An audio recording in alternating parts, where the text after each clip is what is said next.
यरियाणं नमो वज्रायाणं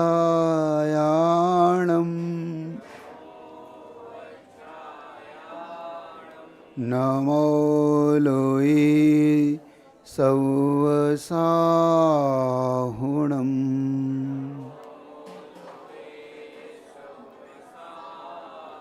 ऐसो पंच नमो यारो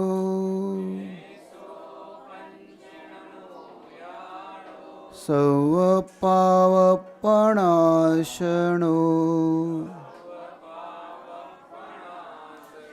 मंगलाणं च सवेसिं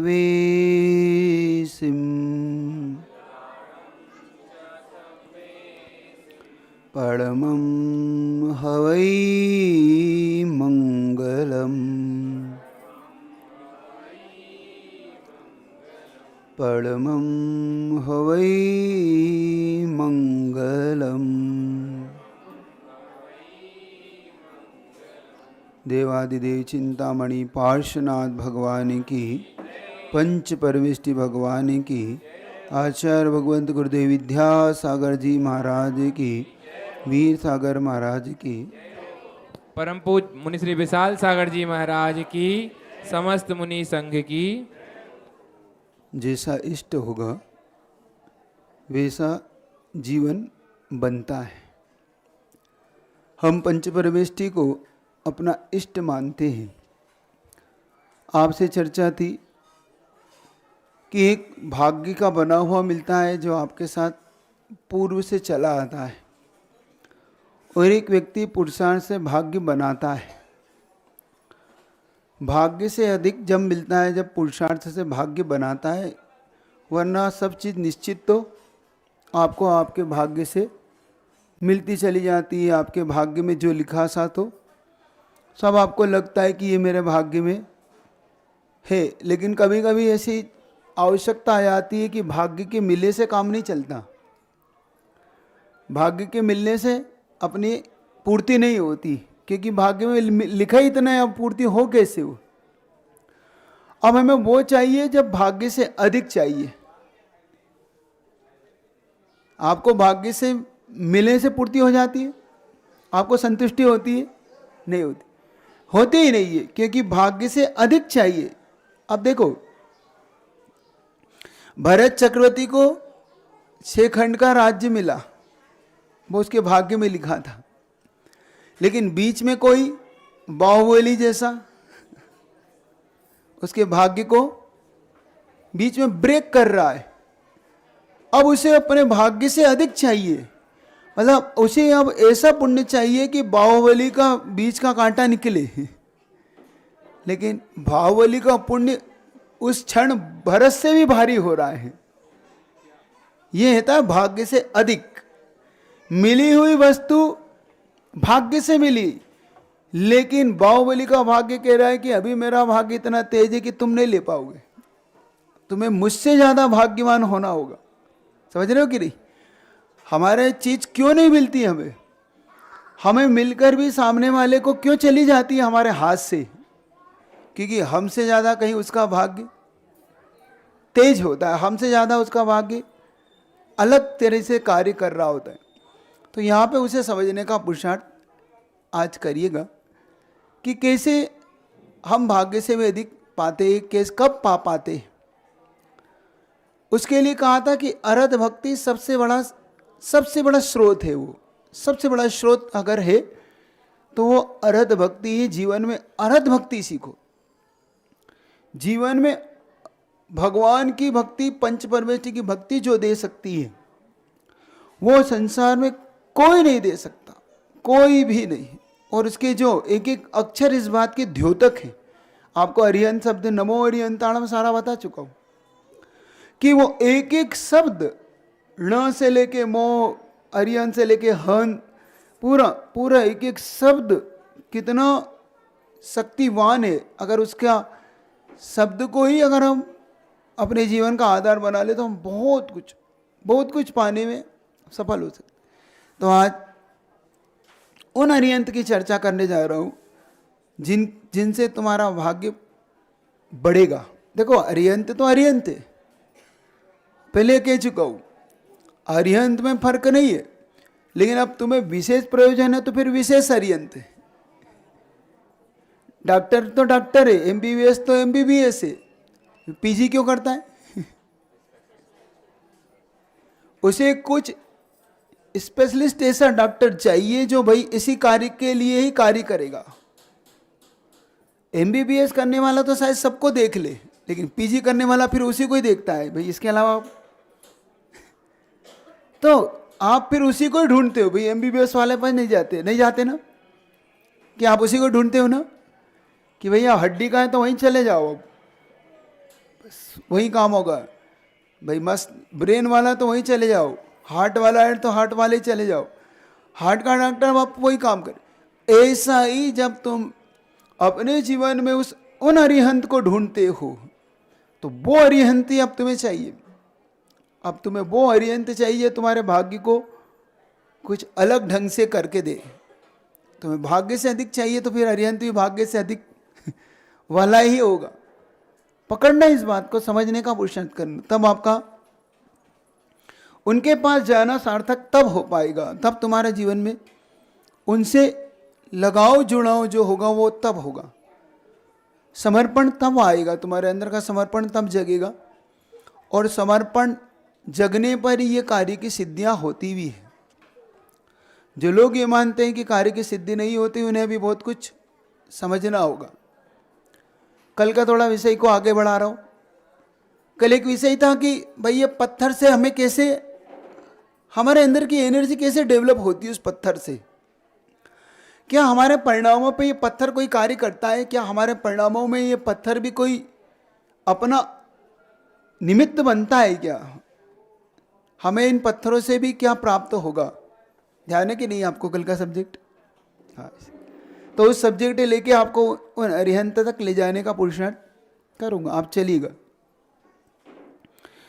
आपको पता है कि एक व्यक्ति के अंदर एक कोई ऐसी प्रतिमा, खजुराहो चले जाओ ना आप, खजुराहो गए कभी? गए नहीं? खजुराहो में कुछ ऐसी मूर्तियां हैं जो अलग प्रकार से है, जो वास्तुकला के हिसाब से भी और आर्ट के हिसाब से भी लोग देखने आते। पश्चिम सभ्यता के लोग, विदेशी लोग उन्हें विशेष तौर से देखने आते।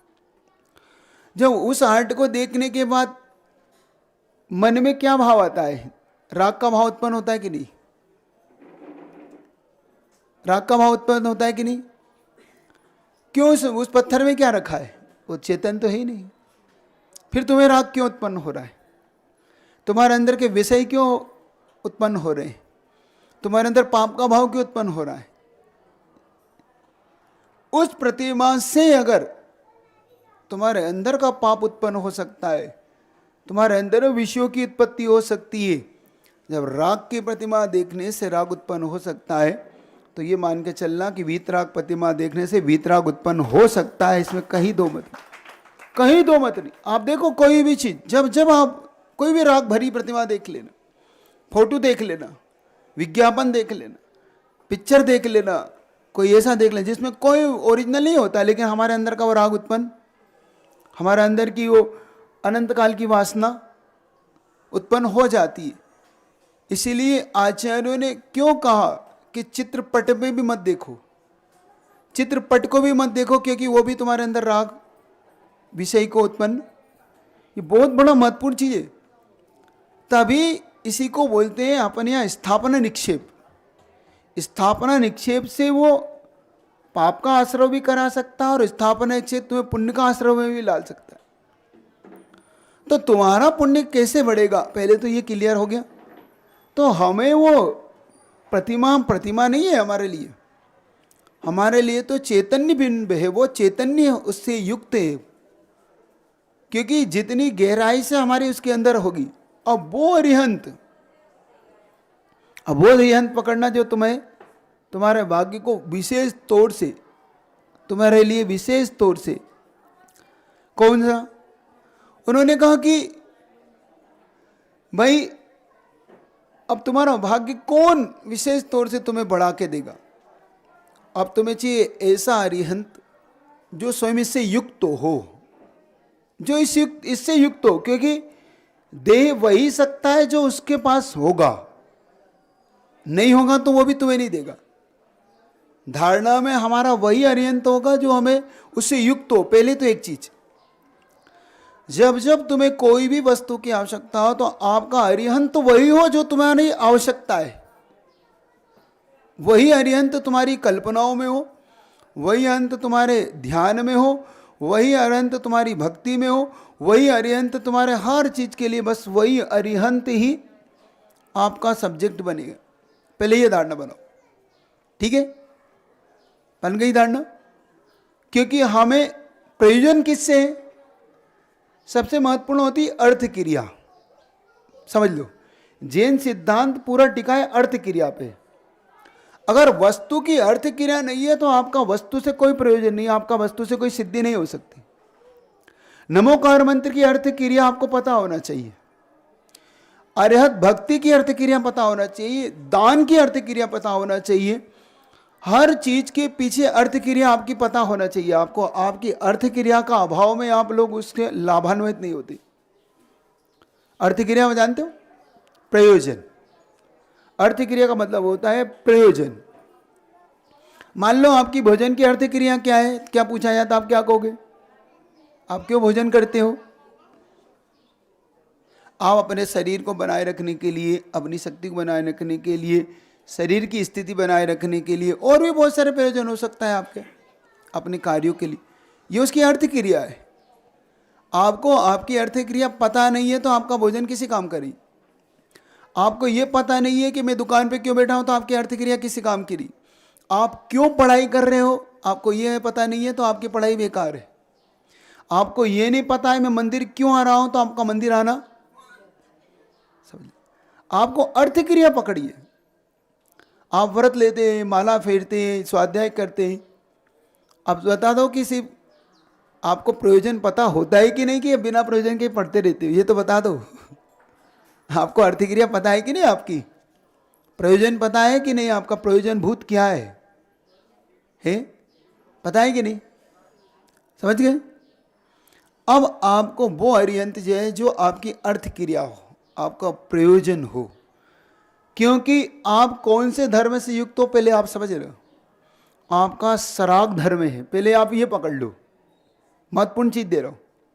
आप कौन से धर्म से युक्त हैं, सराग की वितराग? आप सराग धर्म वाले कहलाते, मतलब आप जिस धर्म को मानते हो तो इष्ट तो वितराग है आपका, लेकिन आप सरागियों की वितरागी हो ये पूछ रहा हूं। हाँ, ये मतलब आप सराग धर्म से, मतलब आपका धर्म सराग पूर्वक होता है, मतलब आप राग से शहीद होते, आपका इष्ट वितरागी होता है, इसमें कोई दिक्कत नहीं। मैं समझ गया, आपका ट्रैक देख के, आपकी सूरत देख के समझ आने लगा था कि आप ट्रैक गलत ले रहे हो।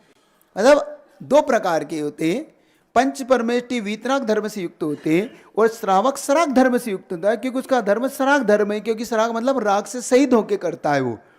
पंच परमेष्टि उसका राग है, जो क्रिया करेगा राग शहीद करता है वो, क्योंकि वितरागता से उसका संबंध है, लेकिन अपनी क्रिया करने में उसका सराग, उसका धर्म।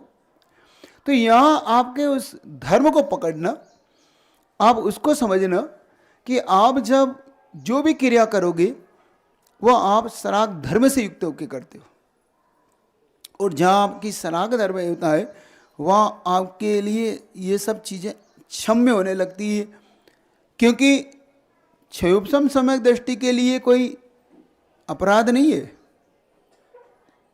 क्षयोपशम सम्यक दृष्टि के लिए अगर अपने इष्ट को कोई विशेष प्रयोजन क्रिया में लेके चले तो अपराध नहीं है, ये आप पहले पकड़ के चलना।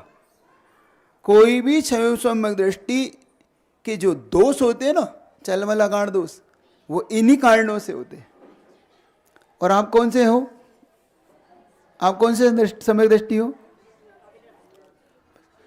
क्षयोपशम, क्योंकि उपशम आपका अंतर्भूत हो गया, खत्म हो गया, अब क्षयिक आपका। तो अर्थ क्रिया में पहले, सबसे पहले आप अपने अरिहंत को आप व्यवस्थित करेंगे, ठीक है? थोड़ी आपकी भूमिका इसलिए बना दी कि थोड़े कुछ लोग के ऐसे मन में जिज्ञासाएं उठती है, तो वो थोड़ी जिज्ञासाओं का उनका थोड़ा शांत होना जरूरी। फिर भी आप आपके बीच में जिज्ञासा हो तो पूछते रहना थोड़ा सा, ठीक है? चलिएगा। हाँ रखिए, रख अपनी जिज्ञासा दिमाग में रख लेना, मैं समय पे तुमसे पूछ लूँगा। ठीक है, चलिए। अब कौन सा अरिहंत चाहिए हमें जो हमारे भाग्य को वृद्धिगंत बनाएगा? जो खुद उत अरिहंत उससे युक्त होगा। अब हमें सबसे ज़्यादा जो भाग्य को बढ़ाता है वो अरिहंत जो अंतरंग और बहिरंग लक्ष्मी को बैठा हुआ हो। दो, वो समझना आपका प्रयोजन किससे है। अब उनसे प्रयोजन है तो आपका प्रयोजन उसी अरिहंत को बनाइए, मतलब आपकी दृष्टिकोण उसी अरिहंत पे हो, क्योंकि आपको अपना भाग्य कहीं ना कहीं अलग तरीके से बनाने का प्रयोजन है। लक्ष्मी का अर्थ होता है जो भाग्य लक्ष्मी को लेकर चलता ना। भाग्य मतलब अपने अपने भाग्य को बढ़ाता है। जिसका खुद का भाग्यशाली होता है वो अरिहंत इतने भाग्यशाली होते हैं कि उनके अंदर वो तीर्थंकर अरिहंत जिनकी बाहरी और अंतरंग लक्ष्मी जिनके पास समोषण से युक्त होती है। अब आपका प्रयोजन होगा समोषण से युक्त अरिहंत, पकड़ना है इस बात को। अब आपका जितने भी फोकस होगा वो आपके समोषण से युक्त अरिहंत पे कीजिए। आपका उन्हें जब भी अपना ध्यान का विषय बनाओ, अपनी पूजन का विषय बनाओ, जब भी उनके निकट अपनी सूचना भेजो तो उससे युक्त अरिहंत के पास भेजिए।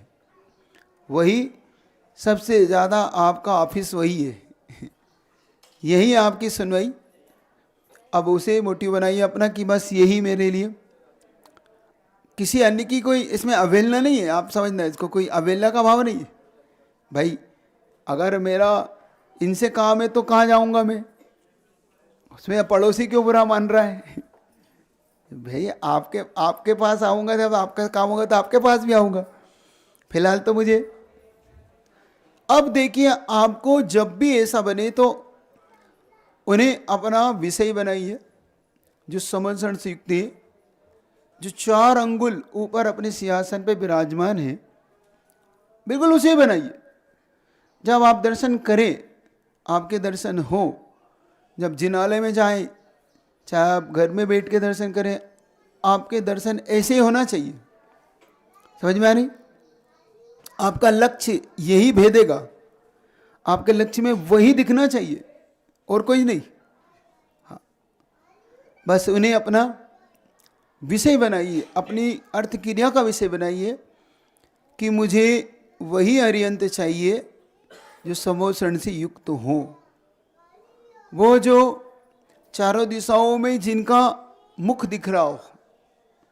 अब देखिए उन्हें चारों दिशाओं में मुख देखने का पुरुषार्थ करिए कि भाई वो, अब एक बिंब में आपको चारों देखना है, क्योंकि आपके अरिहंत कैसे हैं चारों दिशाओं में, क्योंकि वो समोषण है तो चारों, और बस चारों दिशाओं से युक्त सिंहासन के ऊपर 4 उंगल हवा में विराजमान है। उन्हें बनाइए जिनकी प्रभा चारों तरफ फैल रही है, ऐसा उनके प्रभा से युक्त, उनके पूरे सर्वांग से वो प्रभा निकल रही है। भाग्य इन्हीं के मेरे चेतेगा, बिल्कुल बिल्कुल ये फोकस, आपका फोकस करिए, यही मेरे लिए, मेरे भाग्य को बढ़ाने वाले यही वो अरिहंत है, इन्हीं की मुझे भक्ति करना। अब नमो अरिहंताणम बोलते समय यही आपका लक्ष्य हो, इन्हीं को, उन्हीं अरिहंत को देखें, वो युक्त देखे, 12 सभा देखें। 12 सभा देखना आप, उसमें 12 सभा लगी हुई है, देवता लोग आके उनकी भक्तियां कर रहे हैं, उस सभा में आप भी बैठे। कभी बनाया कभी ऐसा भाव? हाँ हाँ, बनाइए। बस यही आपके भाग्य को उन्नत करेगा, यही आपके लिए प्रयोजन भूत बनेगा। कुछ मत करिए। जब आपको लगे कि भाई भाग्य काम ही नहीं कर रहा, परेशान सा रहता हूं, अब परेशान मत होइए। मूर्ति में मूर्तिमान, बस आपको वो समोषण झलके लगातार उसी की भक्ति, उसी की भक्ति लगातार करिए। करते करते करते करते एक क्षण वो आएगा आपके जीवन में, जब जब आप इस तरीके से परेशान होंगे तब तब उनका चिंतन आप करते चले जाओ, आपका अपने आप लगेगा कि अब एक कदम आगे आपका भाग्य काम कर रहा है। जो 2 कदम पीछे लगता था ना आपको कि हर क्षण पीछे ही रह जाता हूँ, हर क्षण आगे ही नहीं आ पाता हूँ, क्योंकि प्रभु हमेशा यश कीर्ति से भरे हुए होते। कौन सी कीर्ति से? हमेशा तीर्थंकर भगवान का यश कीर्ति का उदय हमेशा बना रहता। उनकी यश कीर्ति की हुई भक्ति आपके अंदर यश कीर्ति को देगी। उनके यश का गुणगान करना, यश का मतलब उनके यश यानी उनका गुणगान, की हुई गुणगान से आप देखो बड़े बड़े आचार्यों ने बड़ी बड़ी यश कीर्ति पाई। वो कैसे पाई? आज हमारे सबसे ज़्यादा हमारे आस्था के केंद्रों में आचार्यों में हम ढूंढे तो चाहे वो कुंदकुंद महाराज हो, पूज्यपाद महाराज हो, मानतुंग स्वामी हो, ये सब अकलंक देव हो, समंत भट्ट स्वामी हो, इन सब ने जो भगवान की भक्ति की है, जिन्होंने विशेष भक्ति की, उनकी यश कीर्ति दिगंतक तक फैली। उनकी दिगंतर तक उनकी यश कीर्ति को गुणगान आज भी होता है उनके जय में। तो आपका प्रयोजन भूत, और वो कैसे फैला? स्वयं आचार्य जब हम समंत भट्ट स्वामी को देखते हैं कितना उनके अंदर की भक्ति कितनी होगी कि उन्होंने अपनी भक्ति से अरिहंत को भी आने पे मजबूर कर दिया। इससे बड़ी कोई चीज़ नहीं हो सकती, इससे बड़ी भक्ति का कोई प्रमाण नहीं मिला। अरिहंत को भी प्रकट होने पे कोई मजबूर कर दे, ऐसा भक्त तो आज तक नहीं देखा, ऐसा निराला भक्त नहीं देखा। गजब की घटना उनकी मुझे छूती है। जब मैं उनकी घटना को पढ़ता हूँ या सुनाता हूँ ना, तो मैं अंतरंग मेरा उछाल मारता है कि कितनी गजब की भक्ति करने वाले होंगे। उनके जैसा कोई भक्ति करने वाला नहीं देखा। संक्षेप में उनकी आज भक्ति का प्रमाण, मतलब उनकी भक्ति करता हूँ, करने का पुरुषार्थ करता हूँ, आप भी करना, जुड़ना उस भक्ति से कि क्या चीज़ होती है जो जीवन को बदलती है। ऐसी कौन सी बात होती है जो हमारे जीवन में ये चीज़ें लाती है, हमारे सीखने वाली बातें होती हैं। अब एक शिष्य हो जिसके पास दिगंबर मुद्रा हो और जिसको ऐसा भयंकर रोग हो जाए, स्थिति बन जाए, कितना कठिन होता है। रत्नत्रय भी दांव पे लग जाए, रत्नत्रय भी दांव पे लग जाए कि अब क्या करूं, रत्नत्रय बचा लूं कि समाधि ले लूं। कितनी बड़ी बात। तब अपने गुरु के पास जब जाए और गुरु उनसे कहे कि नहीं भाई, अभी तो आपको रत्नत्रय को छोड़ के काया को बचाना है। कितना कठिन होता है। लोग कहते हैं काया को बचाना, नहीं, स्पष्ट आदेश है इसका, काया को बचाइए। उन्होंने कहा कि कोई बात नहीं, आप रत्नत्रय छोड़िए। उनके गुरु ने स्पष्ट कह दिया, आप रत्नत्रय छोड़ दीजिए, आप तो काया बचा लीजिए। महाराज फिर क्या होगा? कुछ नहीं होगा, जो होगा सब मैं देख लूँगा, तुम तो काया बचाओ। गुरु की दूरदृष्टि बहुत बड़ी होती है, इसमें प्रयोजन बहुत देखना। उनका प्रयोजन क्या था कोई नहीं समझ पाया। और ठीक है, उन्होंने कहा कि आप अगर कहते हो तो मैं स्वीकार करता हूँ। और गुरु आज्ञा स्वीकार कर लेना भी कितना कठिन हो जाता है, लेकिन आज्ञा तो आज्ञा होती है। और उन्होंने स्वीकार कर लिया, स्वीकार भाव से कि ठीक है, अगर गुरु ने कहा है तो मैं रत्नत्रय को भी छोड़ सकता हूँ। उन्होंने तो समाधि मांगी। क्या मांगा उन्होंने? उन्होंने मांगी समाधि, कि मुझे तो समाधि दिला दो, मैं समाधि लेने को तैयार हूँ।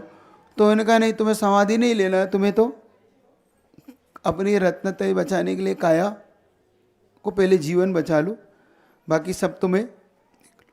और उन्होंने रत्नत्रय छोड़ दिया, दीक्षा छोड़ दी और निकल पड़े।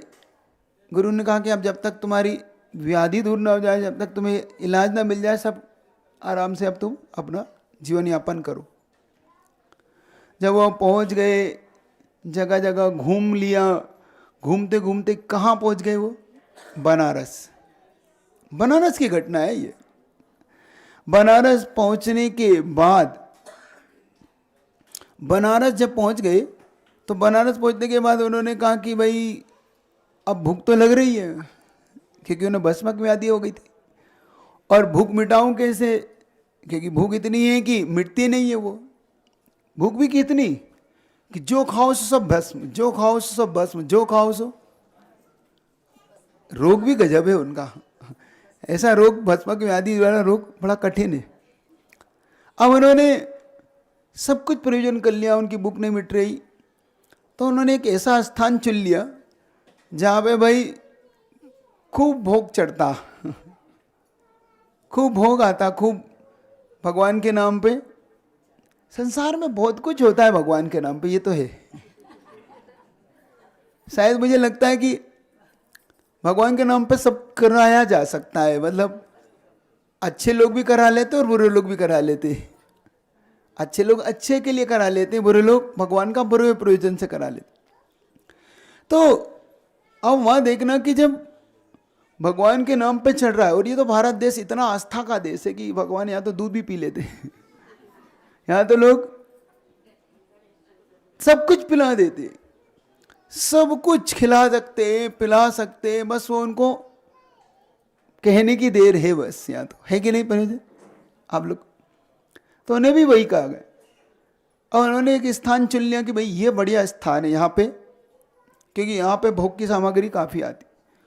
और एक बात ये भी है कि अगर कहीं पता पड़ जाए कि भगवान खा रहा है, फिर तो भारत में फिर नहीं रुक सकता कोई भी।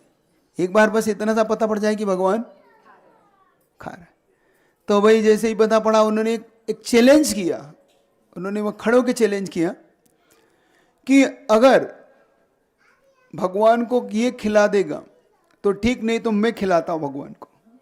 जो वहाँ पे जो चढ़ावा लेता था ना, वहाँ का मंदिर का पुजारी, और उस पुजारी को चैलेंज करा उन्होंने कि अगर तुम भगवान को खिलाओ, नहीं तो मैं भगवान को खिलाता हूँ।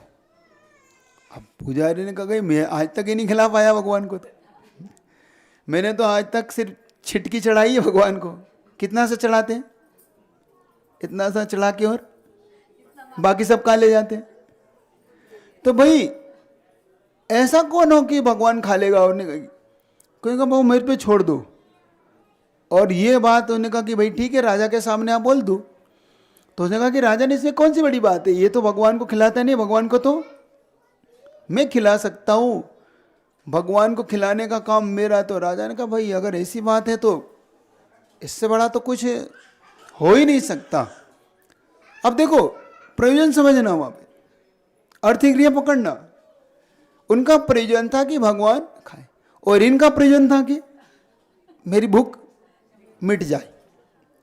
उन्होंने कहा कि शर्त कितनी सी, बस दरवाजा बंद करके भगवान खाएंगे। भाई भगवान बिना दरवाजा बंद किए कैसे खाएंगे, आपके सामने कैसे प्रकट होंगे, भाई आएंगे तो राजा ने कहा कोई बात नहीं, हमें क्या दिक्कत। और राजा ने भगवान के खिलाने के नाम पे, उन्होंने जब राजा ने कहा कि भाई जो लगे सो सब अच्छी से अच्छी चीज चढ़ाओ, और जब पूरा ही गांव चढ़ाने लगा, पूरा गांव किसके लिए कि भाई अब तो भगवान खा रहे हैं सो हमारा भी। अच्छा तुम्हारा मन क्या होता है तुम्हें पता पड़ जाए तो तुम्हें भी लगता है कि भाई भगवान खा रहे हैं, तो बस यही क्षण।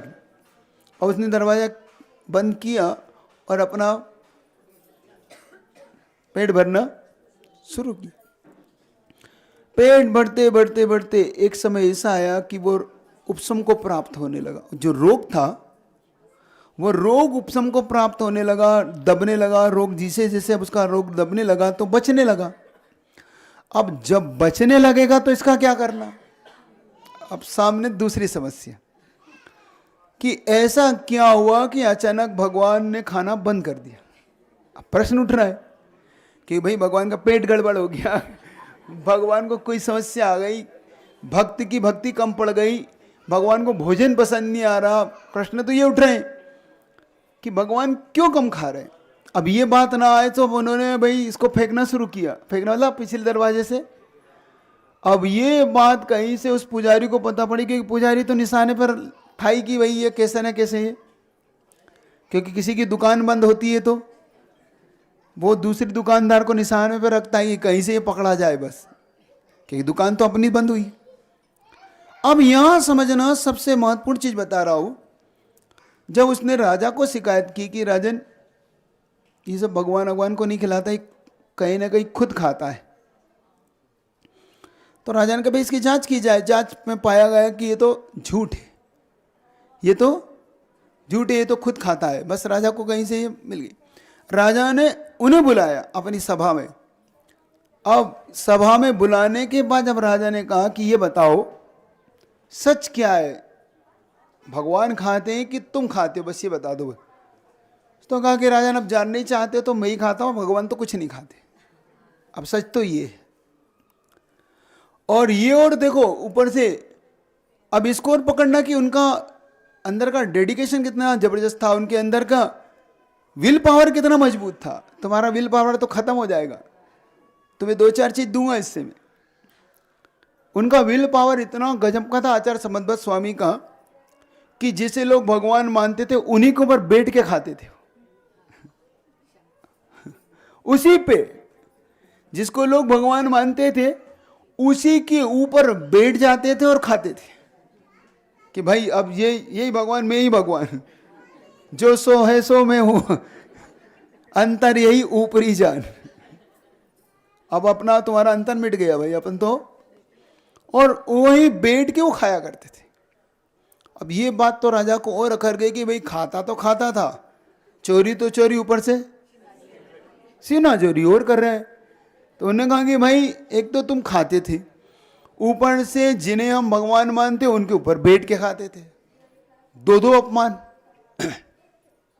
सजा तो बाद में दूंगा, पहले तुम माफी मांगो। अब देखो वो क्या कह रहे हैं, राजा क्या कह रहा है, सबसे पहले तुम माफी मांगो। अब पहला पॉइंट पकड़ना कि क्या ऐसा भी हो सकता है, क्या कोई देवी देवता से डर नहीं लगता था उन्हें, आचार्य समंतभट्ट स्वामी को कोई डर नहीं लगता था क्या? कहीं ऐसे बैठ के अब तुम तो वहां पे तुम्हारी तो घबराहट हो जाएगी, तुम तो आप तो क्या करोगे, जहां जिनालय वहीं। आपका नेचर क्या है, जो अधिकतम लोग उन कहीं से भी निकलेंगे, कहीं से भी निकलेंगे तो हार्न बजाएंगे, सबसे पहले हार्न बजाएंगे, अगरबत्ती लगाएंगे। ये उनके नियम बहुत से, किसी भी कहीं से भी निकल जाए वो, है ना? करते कि नहीं, करते हो कि नहीं? बहुत से लोग अभी यही सभा में भी होंगे जिनका ये नेचर है, जिनके अंदर ये इतना भय बैठा हुआ है, उन्हें ये ही नहीं पता कि भगवान होता कौन, उन्हें ये भी नहीं पता कि हाँ मैं जहाँ झुक रहा हूँ वो झुकना भी मुझे कहाँ चाहिए। बस इसको पकड़ लो कि तुम्हारा कहाँ झुकना होता है, ये तुम्हारी पकड़ में आना चाहिए। 2 चीज उसे सबसे ज्यादा आकर रही थी राजा को कि एक तो तुम बैठ गए, दूसरा तुमने अपमान किया। ये इतनी बड़ी तंत्र क्रिया के साथ क्रिया करना सिर्फ आचार्य समंतभट्ट स्वामी के बस की बात थी। उन्हें 3-4 उपाधियां प्राप्त थी। वो तांत्रिक भी थे, मांत्रिक भी थे और सिद्ध पुरुष भी थे। उन्हें इस कली काल का सर्वज्ञ कहा जाता था। आचार्य समंतभट्ट स्वामी के पास देखना तुम, क्या कहा जाता था उनको, इस कली काल का सर्वज्ञ की उपाधि थी उनके पास। डंके की चोट विवाद करते थे, डिबेट होती है ना, डिबेट, वाद विवाद। डंके की चोट अपने इस वीतराग शासन की अपनी सिद्धि करते थे वो, डंके की चोट। कहा जाता है उनके बारे में कि जब वो कहीं लेके घंटा बजाते थे, क्योंकि पहले क्या राजाओं के राज में ये प्रचलन था कि जिसको अपने मत की सिद्धि करना हो उसे छूट थी कि राजा के यहाँ जाके घंटा बजाओ, और राजा फिर ऐसी व्यवस्था बनाता था कि भाई जो जो अपने अपने मत को रखना चाहता है सामने आए। लोग अपने मत रखते थे और आचार्य समंतभट्ट स्वामी अपने मत की सिद्धि के लिए डंके की चोट पे ऐसे घंटों को बजाते थे और सिंह की तहार वो दहाड़ते थे। उस सिंह की चोट पे उन्हें कोई जरूरत नहीं थी, लेकिन तब जब उन्होंने जब कहा कि भाई आपको झुकना पड़ेगा, कहीं भी झुकने वालों थोड़ा समझना, कहीं भी सिर पटकने वालों, कहीं भी चमत्कार को नमस्कार करने वालों, समझ लो पहले तुम कहाँ तुम्हारे कौन सा अरिहंत तुम्हारे लिए प्रयोजनशील है, कौन सा अरिहंत, यहां बताऊंगा तुम्हें कि कौन सा अरिहंत उनकी भक्ति में था। जब उन्होंने कहा कि कोई बात नहीं, अगर आपको इतना ही है कि मैंने आपके इष्ट की अपमान किया, आपको ऐसा लगता है, तो क्या आपका इष्ट मेरा नमस्कार झेल पाएगा? अब उन्होंने अपना दाव रखा। आचार्य समंत स्वामी ने डंके की चोट अपनी बात रखी राजा के सामने। राजन कोई बात नहीं, आप कह रहे हो तो मैं नमस्कार करने को तैयार हूं, क्या आपका इष्ट मेरा नमस्कार झेल पाएगा? क्या आपका भगवान मेरा नमस्कार को वहां सहन कर पाएगा? तो राजा ने कहा कि भाई तुम्हारे नमस्कार में ऐसा क्या है, हम तो जिंदगी से नमस्कार करते आ रहे, हम जिंदगी से नमस्कार करते आ रहे, आज तक तो ऐसा कुछ हुआ ही नहीं जो तुम नई बात बता रहे हो। तो उसने कहा कि भाई ऐसा अगर है तो कल प्रातः काल मिलेंगे आपसे। कल आपसे कल कब बात होगी? प्रातः काल।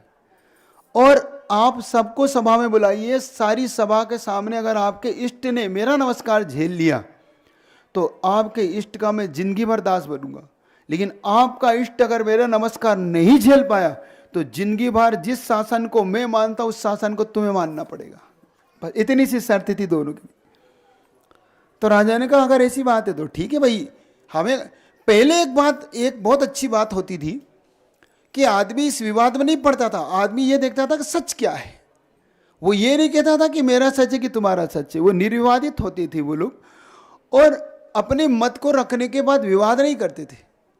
जिस मत की सिद्धि होती थी उस मत को वो स्वीकार कर लेते थे कि हाँ भाई ये ठीक है, हमें कोई विवाद नहीं, इस मत में हमें कोई दो राय नहीं कि ये पक्का है तो ऐसा ही है। तो आचार्य समंत स्वामी ने रात भर में एक ऐसे अरिहंत की भक्ति की, ऐसे अरिहंत की भक्ति की कि उन अरिहंत की भक्ति देखना कैसे की। उन्होंने कहा कि भाई अब सूचना तो देना है तो किन्हें देना है, उन्हें यह नहीं कहना है कि भाई सुबह निपटा लेना केस कुछ नहीं, उन्हें तो कहना है कि भाई मैं नहीं जानता, जो है सो आप जानो, मुझे तो कोई लेन देन नहीं है, आपसे लेन देन है, सो आप उस केस को आप देख लेना, हैंडल करना है तो आपको देखना है, नहीं देखना है तो आपको देखना है, मुझे तो नमस्कार करना है सो करना है। अब वो सुबह जब उठे और भक्ति करके जब उनसे कहा गया कि आप चलिए अब आप नमस्कार करिए, तो राजा ने उनको अपने सामने इष्ट के सामने खड़ा किया। अपनी उस इष्ट के सामने खड़ा होकर राजा कहता है कि भाई अब तुम नमस्कार करो। उन्होंने कहा कोई बात। और उन्होंने एक स्वयंभू स्तुत की रचना की। आचार्य समंत स्वामी ने एक स्वयंभू स्तुत रचा। उनके 7 इष्ट निकल गए, आदिनाथ निकल गए, अजितनाथ, संभव, अभिनंदन, सुमति, पद्म, सुपाश। 7 इष्ट की भक्ति तक कुछ नहीं हुआ। 8वीं इष्ट की जब उन्होंने भक्ति शुरू की, यहां देखना, यहां कौन सा इष्ट उन्हें चाहिए था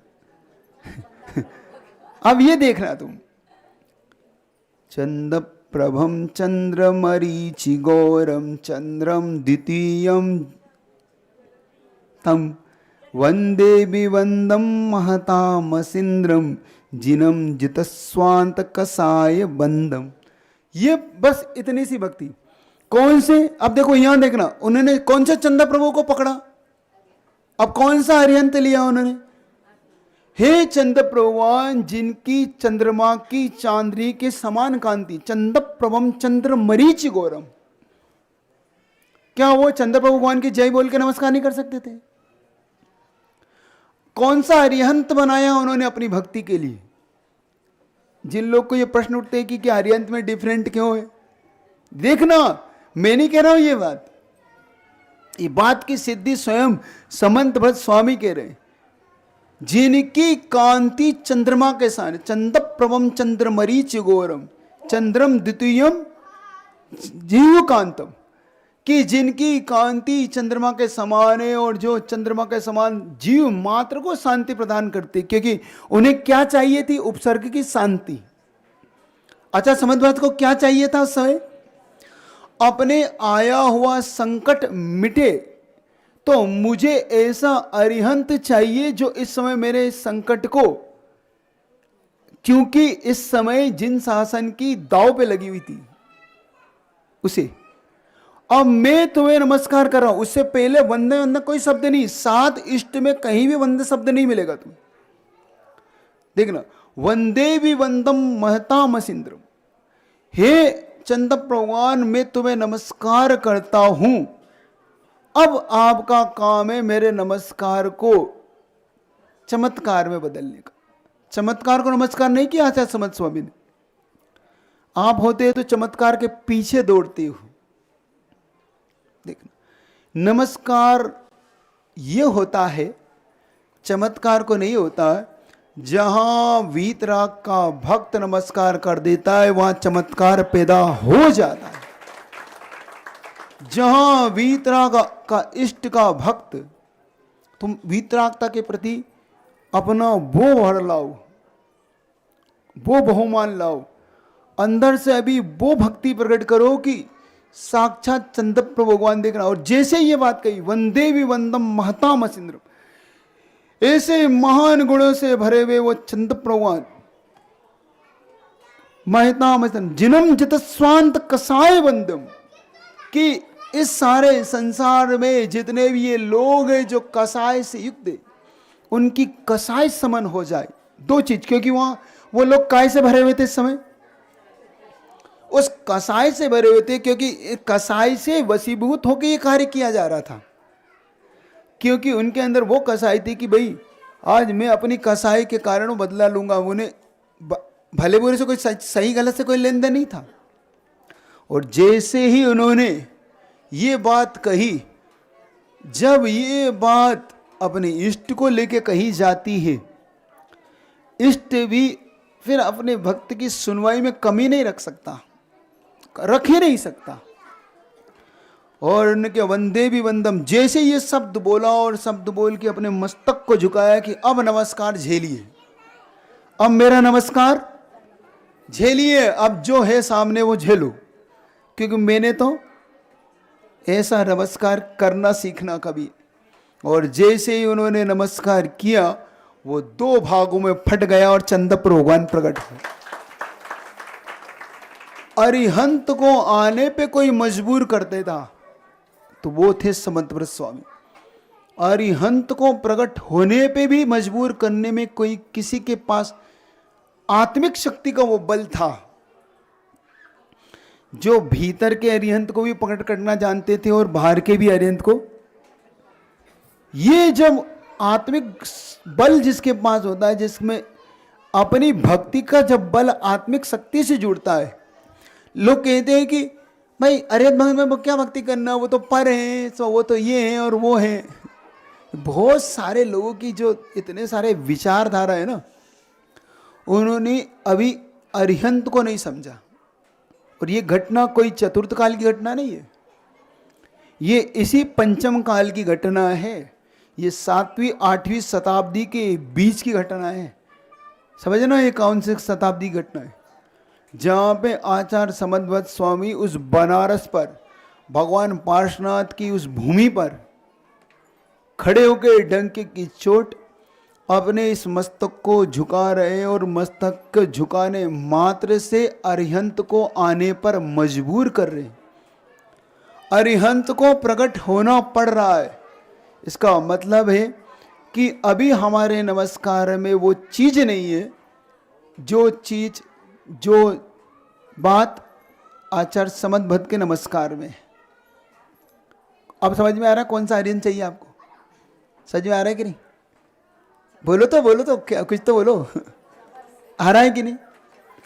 जब भी आपके पास ऐसे वीतराग अरिहंत हो और जब इस संवत्सर से युक्त हो, तो मान के चलने का अब आपके पास वो यश कीर्ति आपका पीछा छोड़ नहीं सकती।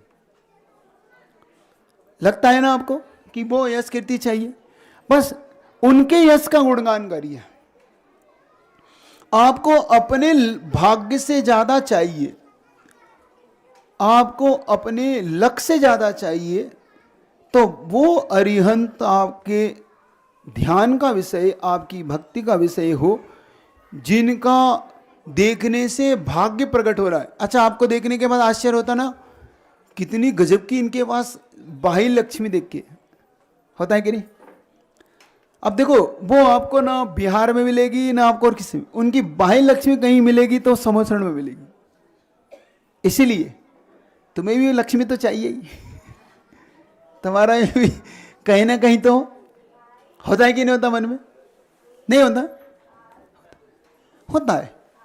तो आप जब भी आप भक्ति करोगे, उनके चरणों में जाओगे, तो आपको इस बात का लक्ष्य बना के पूजन करो। बस पूजन करते समय वो समोसरण से युक्त हरियंत तुम्हें दिखे। तुम्हें जब उनकी जाप दो, नमो हरियंताणम, नमो हरियंताणम में तुम्हें समोसरण से युक्त वो हरियंत दिखे।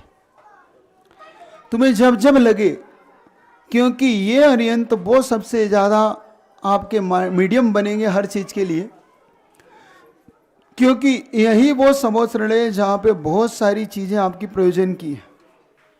अष्टमंगल यही है, अष्ट प्रातिहार यही है। जब जब तुम्हें ऐसा लगे कि भाई मैं कहीं मेरा पीछा नहीं छोड़ रहा है, तो इन्हीं समोसरण से युक्त हरियंत को अपना ध्यान का विषय बनाओ। जाने दो, तुम्हें लगता है कि भाई ये मेरा बेर नहीं छोड़ता, मेरा पीछा नहीं छोड़ता, ये अपना मुझसे अपनी हमेशा मेरे से ये कहीं ना कहीं उलझता रहता है। आता है ना बहुत से लोग के प्रश्न होते हैं कि महाराज जी हमसे हमेशा हमें अहित करने का भाव रखता है, क्योंकि समोसरण में कभी बेर नहीं होता। समोसरण का सबसे बड़ा लक्षण, वहां पे सिंह भी वहीं बैठेगा तो गाय भी, वहीं पर नेवला भी बैठेगा तो वहां पर सर्प भी। तो जब सर्प भी और नेवला भी जिस समोसरण में बैठकर अपने बेर को छोड़ देते, तो जब उन अरिहंत को तुम अपने हृदय का विषय बनाओ, क्योंकि अरिहंत, अब देखना यहाँ पे समंतपाद स्वामी ने क्या किया था। अब वो चीज, दो तीन चीज बता रहा हूं तुम्हें, वो आखिर ऐसा क्यों ऐसा हुआ था। आचार्य समंतपाद स्वामी ने, अपन इतना पढ़ते हैं, हमारे से एक ताले नहीं खुलते, उनके 48 ताले खुल जाते हैं मानतुंग स्वामी के। कभी एक ताला लगाना और तुम पढ़ना ना भक्तम भर को, सुन रहे हो कि नहीं? एक भी ताला नहीं खुलेगा तुम्हारा, है? तो कहीं ना कहीं तुम्हें ये समझना होगा कि हम कहाँ चूक हो रही। भाई वही स्त्रोत, वही नमोकार मंत्र, वही शंभु स्त्रोत, वही भक्तांबर, वही कल्याण मंदिर, वही विसापाहार, वही एक ही भाव, ये सब होने पर भी हमारे अंतरंग में वो चीज क्यों नहीं आती जो चीज कभी इन आचार्यों ने पाई है। इन आचार्यों ने ऐसा कौन सी उस मीडियम को पाया, माध्यम को पाया, जिससे वो भक्ति की थी। बस ये प्रयोजन ही है अपने लिए। ये सबसे ज्यादा पकड़ने वाली बात होती है लक्ष्य में। अब आचार्य समंतपाद स्वामी ने क्या किया ये देखना, उन्होंने कैसे भगवान को प्रकट की है। उन्होंने सबसे पहले अपने हृदय का विषय बनाया भगवान को। किसका विषय बनाया? उन्होंने ये नहीं बनाया, उन्होंने सबसे पहले आज चंदप्र भगवान को अपना हृदय का विषय बनाया। मतलब वो चंदप्र भगवान में तादात्म्य रूप से ढलने लगे। धीरे धीरे जब उन्होंने अपनी भक्ति को बढ़ाया अपने अंदर, स्वयंभू स्त्रोत आदिनाथ भगवान से जब वो लेके चले अंदर धीरे धीरे धीरे, तो वो उस रूप होने लगे। जब वो उस रूप होने लगे, तो जब वो जो चाहते थे वो उन्हें प्राप्त होगा। वो बस ये चाहते थे कि मैं जिसे नमस्कार करूं वो वीतरागी हो। वो क्या चाहते थे? उनका लक्ष्य क्या था? उनका लक्ष्य नमस्कार नहीं था। उनका लक्ष्य ये था कि मैं जिसे नमस्कार करूं, मुझे कोई मतलब नहीं सामने कौन है, लेकिन मैं जब नमस्कार कर दूं तो वो मेरे सामने वीतराग हो, बस मुझे नहीं पता कि ये कौन है, उन्हें ये नहीं पता कि ये कौन है, ये सामने कौन सा पत्थर पड़ा हुआ है, मुझे इससे कोई लेन देन नहीं।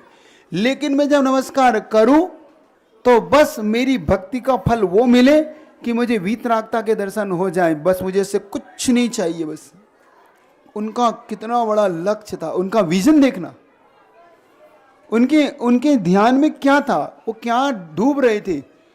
जब वो उस रूप होने लगे, धीरे धीरे जब वो उस रूप में ढलने लगे, और ढलने के बाद जब उन्होंने अपने आप को, उस मस्तक को झुकाया और नमस्कार की जो क्रिया करी, उसके पीछे का जो उनकी अर्थ क्रिया थी, अर्थ क्रिया मतलब प्रयोजन क्या था, मुझे किसका दर्शन हो जाए, क्योंकि हे भगवान मैं नहीं जानता, मैंने अगर यहाँ वीतरागता नहीं देख पाया तो ये लोग तुम्हें बदनाम कर देंगे, मैं इनका भक्त हो जाऊंगा, अब तुम जानो, तुम चाहते हो मैं तुम्हारा भक्त बना रहा हूं। देखो कितनी बड़ी इज्जत दांव पे लगाई उन्होंने, उन्होंने किसकी दांव पे लगा दी उन्होंने किसकी इज्जत दांव पे लगा दी, मुझे नहीं पता यहाँ कौन है, मुझे नहीं पता है कौन है, ये किसका है, मुझे तो भाई रात में मेरी बात हो गई है कि जिसे नमस्कार करूंगा तो सारे भक्त या तो आपके हो जाएंगे या मैं उनका भक्त हो जाऊंगा। अब आप देख लो, आपको मुझे अपना भक्त बनाए रखना है कि आप किसको चाहते हो। ये बात कह के जब नमस्कार किया गया तो लग गया कि भाई अब दाव पे लग गई, और जब बड़ों की दाव पे लगती है तो उसको बचाने के लिए तो देवताओं को भी उतरना पड़ता है, देवताओं को भी आना पड़ता है। पहला मोटिव उनके अंदर का जो विल पावर देखना, पहली चीज सीखना इस बात से, पहली चीज क्या सीखना कि विल पावर सबसे ज्यादा मजबूत हो, हमारे अंदर की निर्भयता, हमारे अंदर का भय, हमारे अंदर का डर पहले निकल जाए। कहीं भी जाओ संसार में, किसी कोने में जाओ, पहले तो निर्भय हो जाओ, किसी चीज से डरने की जरूरत नहीं। तंत्र क्रिया का सबसे पहली चीज होती है निर्भयता। समझ में आ गई आपको? जब जब आपको लगे कहीं भी आप उलझ रहे हो, मेरे साथ ऐसा हो रहा वैसा हो रहा, सबसे पहले अपने हृदय वीतराग भगवान को, उसी क्षण अपने हृदय में वीतराग भगवान झलकने लगे। जिस क्षण तुम्हें भय सताए, जिस क्षण तुम्हें लगे कि अब क्या होगा, क्या होने वाला है, तुम्हें वो भगवान दिखने लगे जिससे तुम्हारा प्रयोजन है, जिनसे तुम चाहते हो, जो चाहते हो, बस सीधा सीधा आपको धीरे धीरे बस बताऊंगा कौन से भगवान से तुम्हें क्या मिलने वाला, तुम्हें कौन कौन से अरिहंत तुम्हारे प्रयोजनशील होंगे, तुम्हारी अर्थ क्रिया में किनका निमित्त पड़ेगा, वो निमित्त बनेंगे, लेकिन आपके उपादान को उस योग में डेवलप करेंगे। जैसे आचार्य समन्वत स्वामी के उपादान को डेवलप किया था इन्हीं चंद्र भगवान के निमित्त के द्वारा, वो चंद्र भगवान तो निमित्त बने। और दूसरी बात, उन तदरूप पर्याय, मतलब उनकी गुण द्रव्य और पर्याय में ढल जाना, ये आपके अंदर आना चाहिए। समझ में आ रही है आपको? आपको विषय समझ में आ रहा? पहले आपकी निर्भयता होना चाहिए। आप ये छोड़ दीजिए कि मेरा भय होगा, मेरा हित हो जाएगा, मेरा ये हो जाएगा, वो हो जाएगा, सारी चीज छोड़िए, कुछ नहीं होगा संसार में, किसी का कुछ नहीं हुआ। समझ में आ गई बात आपको? दूसरी बात आपके अंदर उनके गुण पर्याय और द्रव्य से एक में एक तादाद में बनने लग जाए, ठीक है। तीसरी बात, आपका द्रव्य नमस्कार होना चाहिए, मतलब आप भाव नमस्कार से काम अकेले से नहीं चलेगा, द्रव्य सहित आपका वो भाव नमस्कार वहाँ बनना चाहिए, मतलब उसमें आपका एक हो जाए, मतलब आपका सिर्फ सिर ना झुके, आपका गुणानुराग नमस्कार हो उसके साथ, ठीक। तीसरी बात आपको समझ में आई? समझ में आ रही है आपको? नहीं आ रही? चौथी बात, उनसे काम नहीं, उनको सूचना। आपको सूचना ही देने का अधिकार है, उनके से आपको काम कराने का अधिकार नहीं है। उनके प्रति बहुमान आपका बढ़ना चाहिए, उनके प्रति बहुमान में कोई कमी। अब आपको किसी को भी पूछना हो तो मैं 5-10 मिनट दे रहा हूँ, अब आप जल्दी जल्दी अपने प्रश्न पूछेंगे, फिर आपको जो कुछ है वो आपकी आगे की शंकाओं को मैं पूरा करूँ। नमस्तु गुरुदेव, नमस्तु गुरुदेव। आपने कहा आचार्य समंतभद्र आचार्य डंके की चोट कहते थे और भक्ति भी इतनी थी उनके इसमें, तो उनको कौन से पाप कर्म का उदय आया कि भस्म व्याधि लग गई आचार्य होके भी? भक्ति अलग विषय है और व्याधि होना अलग विषय है। तो अधिकतम भक्तियां व्याधियों में ही बढ़ती है। एक बात समझना, जब जब, और एक बात बताऊं, ये अगर भक्ति का मार्ग इनके पास नहीं होता ना, और ये व्याधियां जितनी भी आई, चाहे मांतुक स्वामी पे उपसर्ग आया, चाहे समन्वत स्वामी पे उपसर्ग आया, चाहे एक ही भाव स्तोत्र में आया, चाहे विसापार में आया, चाहे आपके किसी भी स्तोत्र में आया हो, कल्याण मंदिर, ये सब इन्होंने हमें वो मार्ग दिए। उनका कुछ प्रयोजन सिद्ध हुआ मुझे नहीं पता, लेकिन सारे संसार की इस भक्ति से प्रयोजन सिद्ध हो गए, उनके बताए हुए मार्ग से। भक्ति का जो मार्ग उन्होंने दे दिया। आचार्य मांतुक स्वामी अगर भक्ति नहीं लिखते तो हम सब कुछ नहीं होता, सब अंगूठा छाप, कुछ नहीं मिलता हमें। ये तो इस कारण से उनको अपनी भक्ति। चलिए नमस्तु, चलिए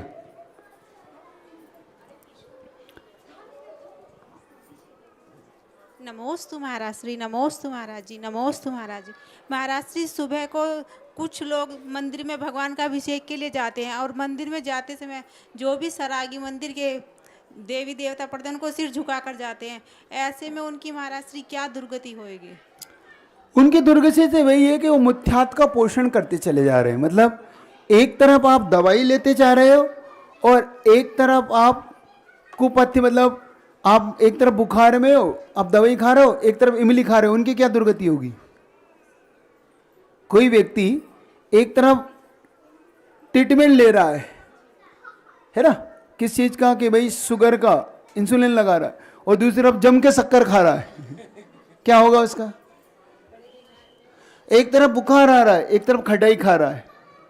तो जो गति इनकी होना, बस वही गति इनकी होना है कि एक तरफ तो तुम वीतराग भगवान की भक्ति कर रहे हो, एक तरफ सरागी देवताओं का आश्रय ले रहे हो, तो अपने मिथ्यात्व का खुद पोषण कर रहे हो। तो मिथ्यात्व का पोषण करने वाले का कभी भी उसका लाभ उसे नहीं मिलता, बस वही दुर्गति इनकी होना है। नमोस्तु गुरुदेव।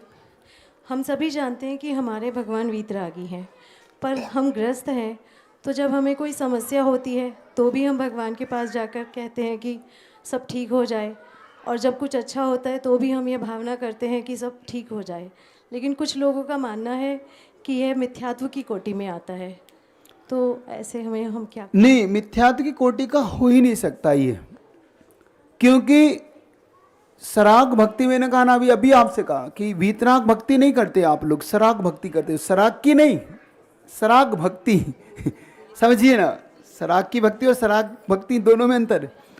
क्योंकि आप वहां अपने इष्ट से नहीं कहो तो किसके पास रोने जाओगे? मैं अपने पिता के पास नहीं जाऊं, पड़ोसी के पिता के पास जाऊं? मैं पड़ोसी से कहूं कि भाई मेरे पिताजी नहीं देते, तुम दे दो, ये संभव है? तो मैं अपने इष्ट से नहीं कहूं तो कहां जाऊं? ये सब सूचना जहां जहां दी, इन्होंने किसको दी? सती सीता ने किसको सूचना दी आपत्ति आने पर? पंच परमेष्ठी को। अंजना ने किसको सूचना दी? समंतभद्र स्वामी ने, सुदर्शन सेठ ने, चांडाल ने, सभी ने सूचना इन्हें ही दी है। तो अपना, मैं अगर उनका वारिस हूं, तुम उनको अपना वारिस मानते हो कि नहीं? वल्दियत किसको मिलती है? जिसका बाप सगा हो। सगे पुत्र को सगे पिता की वल्दियत मिलती है कि नहीं? तो मैं अपने सगे पिता से कुछ कह सकता हूं कि नहीं? पड़ोसी से मैं नहीं कह सकता, क्योंकि पड़ोसी का तो पहले निषेध कर दिया कि मेरे और मेरी संतान है तो पड़ोसी का चल मत जाना, नहीं तो तू मेरी संतान नहीं है। ये शर्त है कि नहीं? आपके यहाँ शर्त क्या है? नहीं, ये सराग भक्ति में कहीं भी मना नहीं किया।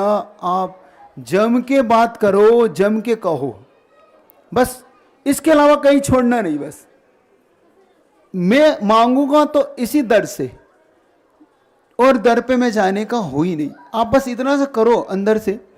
तो जो लोग इसे मिथ्यात्व मानते, उन्हें मैंने उन दरों पे जाते हुए देखा है, उन दरों की ठोकर खाते देखा है जो इस दर पे मांगते फिरते हैं। देखना, जो लोग ये कहते हैं ना कि भाई ये सब मिथ्यात्व है, यहाँ पे मांगना नहीं चाहिए, ये वीतराग भगवान का दर है, वीतराग भगवान के दर पे क्या मांगना, उन्हीं लोगों को मैंने अब क्या कहूँ, लोभान छोड़ते हुए देखे, चादर चढ़ाते हुए देखे गए, वो दीपक जलाते हुए लाल पीला करते हुए देखे गए। वो लोग क्यों? जब संकट आया तो, क्योंकि तुमने वल्दियत खो दी ना। ये समझना। तो ये सब मान्यता उनकी अपनी निजी है, लेकिन इसमें कहीं भी कोई भी दिक्कत नहीं है। बस इतना सा है कि अपनी आस्था का केंद्र एक बनाना, भटकने की कोई आवश्यकता नहीं है। जो है सो, क्योंकि प्राथमिक दशा में कभी भी भक्त अपने भगवान से नहीं कहेगा तो किससे कहेगा? वहीं उसे कहना है और वहीं से उसको लाभ होगा, निश्चित मान के चलना। नमस्ते महाराज जी, नमस्ते महाराज जी, नमस्ते महाराज जी। हमने स्त्री पर्याय छूटने के लिए क्या पुरुषार्थ करना चाहिए? स्त्री पर्याय छूटने के लिए एक ही पर्याय करना है, एक ही पुरुषार्थ करिए कि सम्यक दर्शन की प्राप्ति का पुरुषार्थ करिए। बस एक ही आपके लिए सबसे बड़ा प्रयोजन है। और प्रतिमा इत्यादि लेके अपने आप को पंचम गुण स्थानवर्ती बनाइए, अपने आप स्त्री पर्याय का छेद हो जाए। महाराज जी हमें बस इससे ज़्यादा नहीं, और भी लोग। नमोस्तु गुरुदेव, नमोस्तु गुरुदेव, नमोस्तु गुरुदेव। कुछ लोगों का ये मानना है अच्छा दीप अर्चना होती है शाम के टाइम में, रात के टाइम में कई कई जोड़े बैठते हैं और काफ़ी सारे दीपक जलते हैं, उसमें जीव हिंसा बहुत होती है। अगर रात के बजाय वो दिन में करा जाए तो? उन लोगों से मैं पूछना चाहता हूँ, उनके दिन में कितनी हिंसा करते हैं मंदिरों में? अभी तो मैं बाहर की हिंसा की चर्चा नहीं कर रहा हूँ उनसे। वो दिन में मंदिरों में कितनी हिंसा करते ये बताएं पहले। जो अहिंसा की दुहाई देते हैं, मैं हिंसा का समर्थक नहीं कर रहा हूँ। क्या आचार्य समंतवत स्वामी ने आप श्रावकों के लिए ये परमिशन दी कि नहीं कि भक्ति में होने वाली सावध्य तुम्हारे लिए क्षम्य है? ये आचार्य समंत स्वामी ने ये कहा कि नहीं? सावद्दिलेशो भो पुण्यरासो दोषाय नालम कणिका विसस्य। जब सावध्य, कैसा सावध्य, कौन सा सावध्य?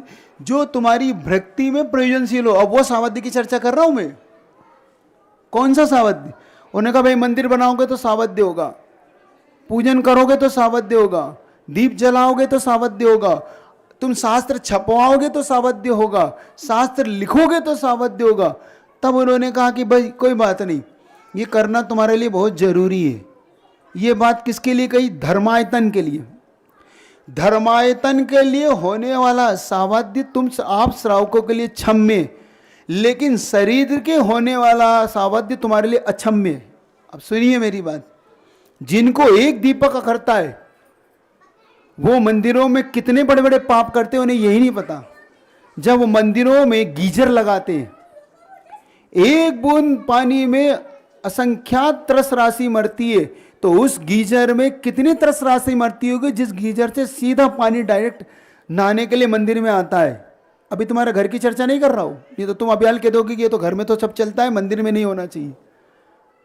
मैं उन मंदिरों की चर्चा कर रहा हूं जिन मंदिरों में गीजर लगे रहते और जो कहते दीपक नहीं जलना चाहिए। है कि नहीं? गीजर में हिंसा है कि नहीं? मानते हो कि नहीं मानते हो? जिन मंदिरों में एसी चलते हैं, अच्छा ये गीजर किसके लिए? अरिहंत भक्ति के लिए गीजर चल रहा है। ये गीजर किसके लिए चल रहा है? अपनी शरीर की पुष्टि के लिए चल रहा है, अरिहंत भगवान के लिए नहीं चल रहा है। ये एसी चल रहा है, किसके लिए चल रहा है? अरिहंत भगवान के लिए, आपके शरीर की पुष्टि के लिए। हीटर चल रहा है मंदिरों में, किसके लिए चल रहा है? आपके जिनालयों में हीटर, गीजर, एसी, कूलर, पंखे ये चल रहे हैं आपकी शरीर की पुष्टि के लिए। वहां तुम्हें सावधानी नहीं दिखाई देता जो तुम्हारे लिए पाप का केंद्र बिंदु है, लेकिन तुम्हें वो एक दीपक अखरता है जो भगवान की भक्ति के लिए जल रहा है। भगवान की भक्ति के लिए जला हुआ दीपक तुम्हें सावध्य दिखता है, लेकिन अपनी शरीर की पुष्टि को बनाए रखने के लिए उन जिनालयों में तुम्हें हिंसा नजर नहीं आती। ये सबसे बड़ा विचित्र घटना है। अगर जिसको एक दीपक अखरता है, मैं उनसे कहना चाहता हूं सबसे पहले इन जिनालयों से एसी, कूलर और ये गीजर बाहर कर दो, तो मैं आपके प्रयोजन को मान लूंगा। आपसे वो तो नहीं होगा।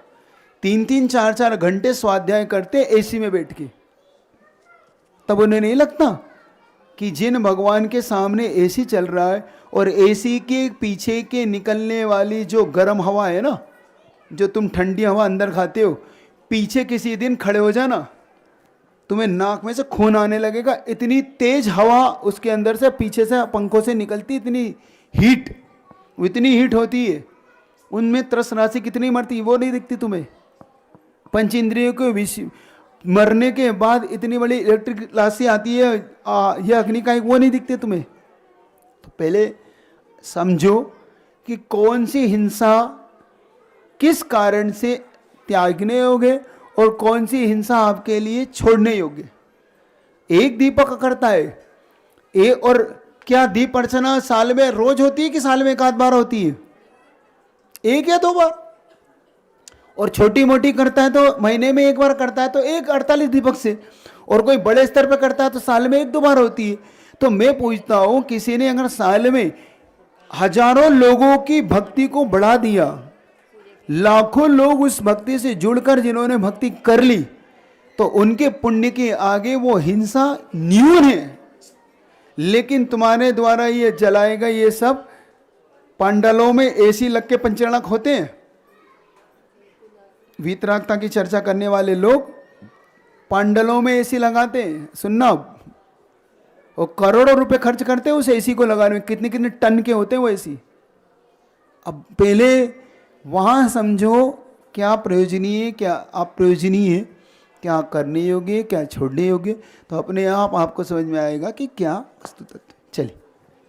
नमोस्तु गुरुदेव। महाराज जी, मेरा प्रश्न ये है कि जो हमारा नया मंदिर बन रहा है उसमें नेमिनाथ भगवान हमारे मूल नायक हैं, और इस मंदिर में जहाँ हम विराजमान हैं वहाँ हमारे पार्श्वनाथ भगवान मूल नायक हैं। तो जो नया मंदिर है उधर पार्श्वनाथ भगवान भी क्यों मूल नायक नहीं हो सकते?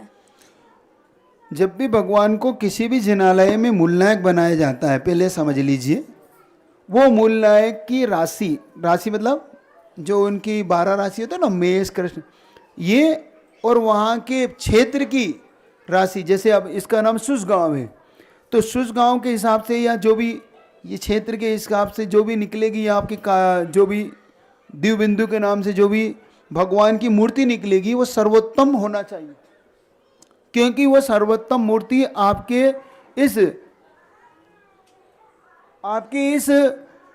पूरी कॉलोनी को, पूरी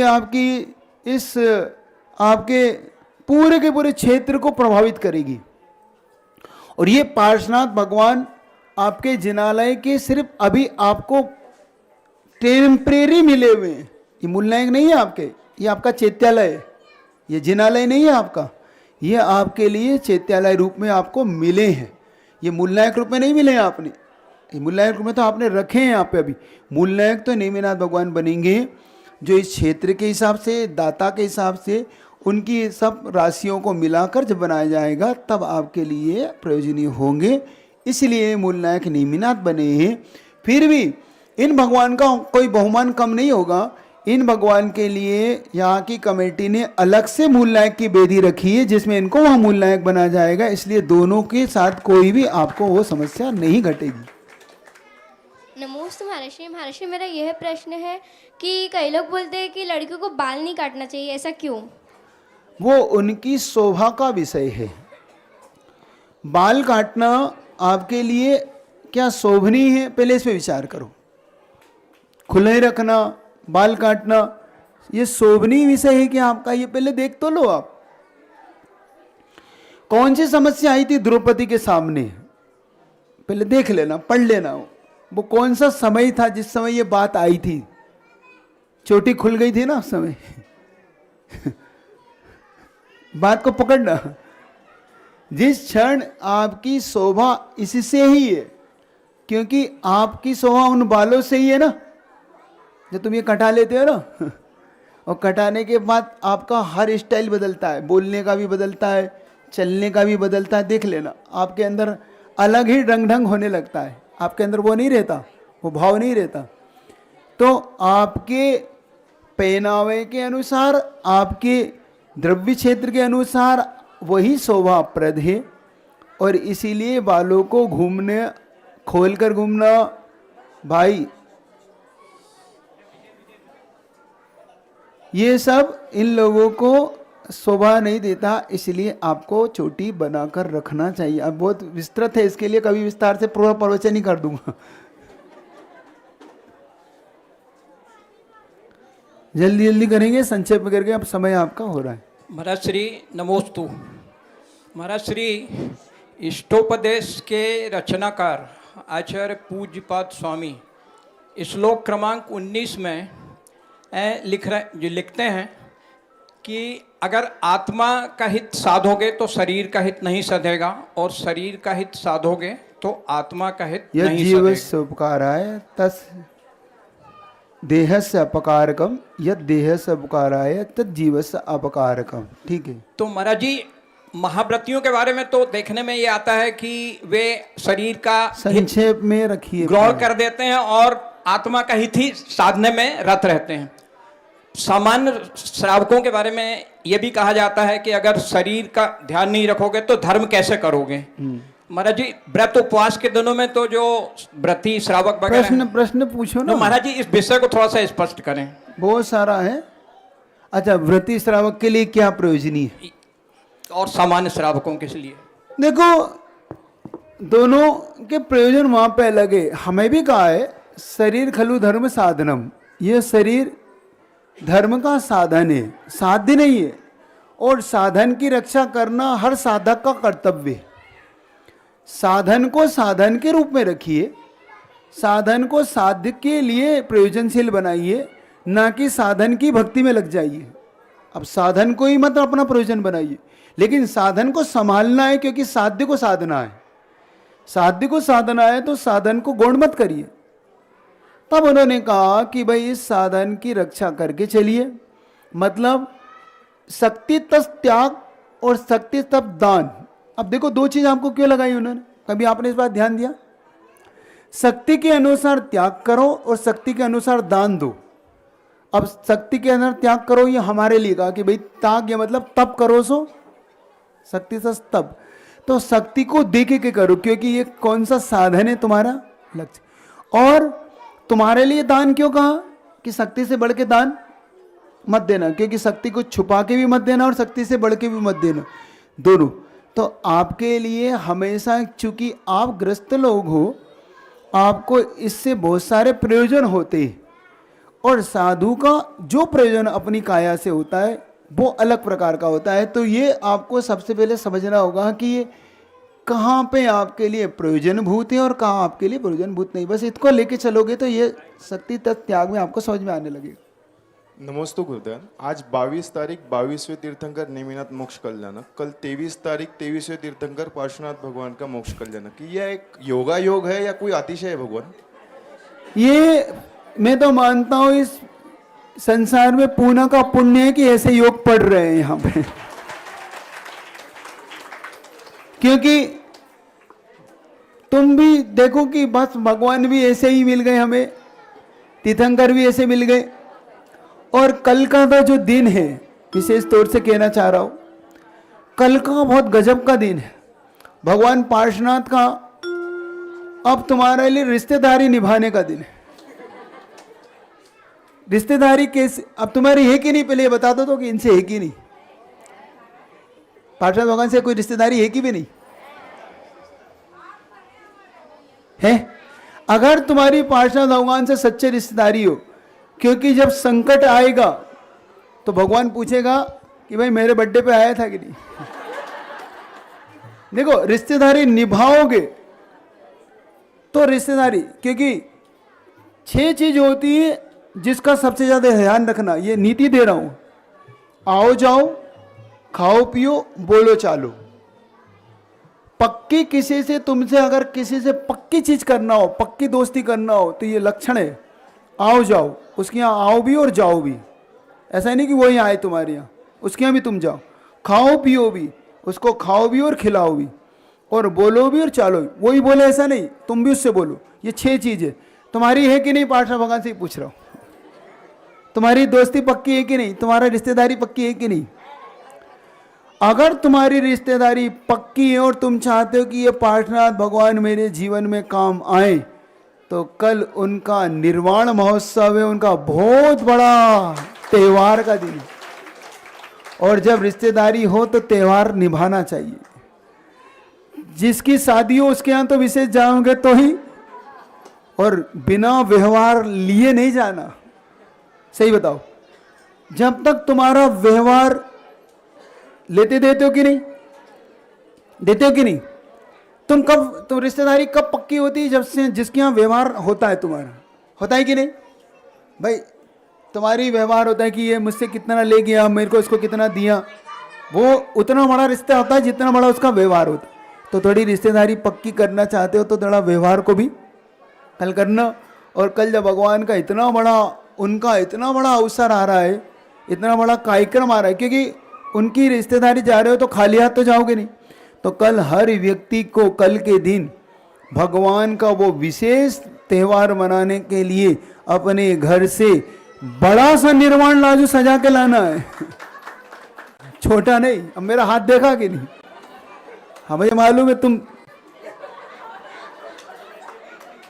उसमें से भी 3 को बांट दोगे।